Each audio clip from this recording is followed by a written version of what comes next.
Hi నా.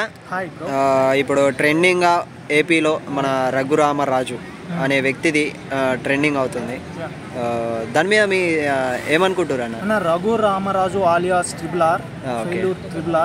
ఈయన గురించి చెప్పాలంటే ఈయన వైఎస్ఆర్సీపీ నుంచి ఎంపీగా గెలిచి జగన్మోహన్ రెడ్డిని దారుణంగా తిట్టిన మొట్టమొదటి పొలిటీషియన్ ఈయనే. ఈయన గురించి చెప్పాలంటే ఈయన ఆల్రెడీ బ్యాంకు నుంచి 2000 కోట్లు దోపిడీ చేసి ఎస్కేప్ అయిన వ్యక్తి కూడా ఈయనే. ఈయన ఎట్లా ఉంటాడంటే ఈయన వెనక్కి ఏముందో చూడకుండా ఎదుటోడి ముందును ఏముందనేదే చూసిన వ్యక్తి. ఈయన్ని ట్రిబుల్ ఆర్ అని ఫీల్ అవుతాడు. ట్రిబుల్ ఆర్ అంటే మనకి అక్కడ నేషనల్ ఆస్కార్ అవార్డు వచ్చింది కదా, ఈయనకు కూడా ట్రిబుల్ ఆర్ అని పేరు పెట్టుకుని ఈయనకు కూడా నేషనల్ అవార్డు వస్తుందని ఫీలింగ్లో బతుకుతాడు. ఈ ప్రపంచంలో top most trending Sachin Tendulkar అవ్వచ్చు, ప్రైమ్ మినిస్టర్ అవ్వచ్చు, టీడీపీ నాయకుడు చంద్రబాబు నాయుడు అవ్వచ్చు, అందరూ ఈయనకి ఫ్యాన్స్ లాగా ఈయన ఫీల్ అవుతాడు. ఈయన చూడడానికి 6 ఫీట్ హైటు, ఆజానుబావుడు, చాలా బాగుంటుంది. కానీ ఈయన మాటలు చూస్తే చిల్లరగా ఉంటాయి. ఒక ఎంపీ అంటే ప్రజల చేత ప్రజల కొరకు ఎన్నుకోబడిన నాయకుడు ఎలా ఉండాలి అంటే జగన్మోహన్ రెడ్డి గురించి చెప్పాలి, ఎలా ఉండకూడదు అంటే రఘురామరాజు గురించి చెప్పాలి. ఇలాంటి వ్యక్తి గురించి మాట్లాడాలంటే అసహ్యమేస్తుంది. ఒక రాజకీయ నాయకుడికి ఉండవలసిన మినిమం క్వాలిటీస్ లేని ఏకైక వ్యక్తి ఎవడైనా ఉన్నాడంటే అది ట్రిబుల్ ఆర్ రఘురామరాజు.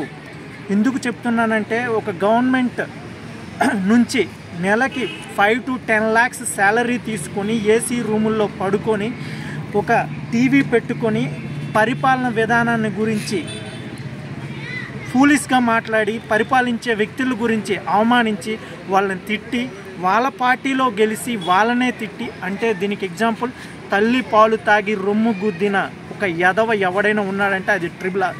ఎందుకు నేను ఇతని గురించి ఎక్కువగా చెప్తున్నానంటే మనం ఒక పొలిటీషియన్ అనేవాడు పొలిటీషియన్ లాగే ఉండాలి, కానీ చీప్గా యూట్యూబ్ల ముందు వచ్చి వాళ్ళ గురించి వీళ్ళ గురించి తిట్టొద్దని నా రిక్వెస్ట్మెంట్.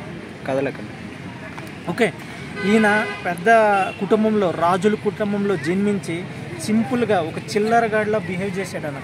ఆయన పార్టీలోంచి గెలిచి వెళ్ళిపోయి తప్పులేదు, ఆయన ఇండివిజువల్ ఒపీనియన్. కానీ అదే పార్టీలో ఉన్న వ్యక్తిని తిట్టడం అనేది చాలా దారుణం. ఆ వ్యక్తిని తిట్టిందే కాక ఈయనకి సీటు వస్తుందని ఎక్స్పెక్ట్ చేశాడు, అది తెలుగుదేశం పార్టీ నుంచి, బీజేపీ పార్టీ నుంచి. కానీ నిజంగా ఆ పార్టీలకి నేను ఒకసారి 1 second హ్యాట్స్ ఆఫ్ చెప్పొచ్చు. ఎందుకంటే ఈయనలాంటి వాళ్ళకి సీటు ఇవ్వకూడదని ఫిక్స్ అయినందుకు. ఎందుకంటే ఇలాంటి వాళ్ళని రాజకీయంలో ఎంకరేజ్ చేస్తే రాజకీయ నాయకుడికి ఉండవలసిన వాల్యూ కూడా పోతుంది. ఇది ఫిక్స్ అన్న.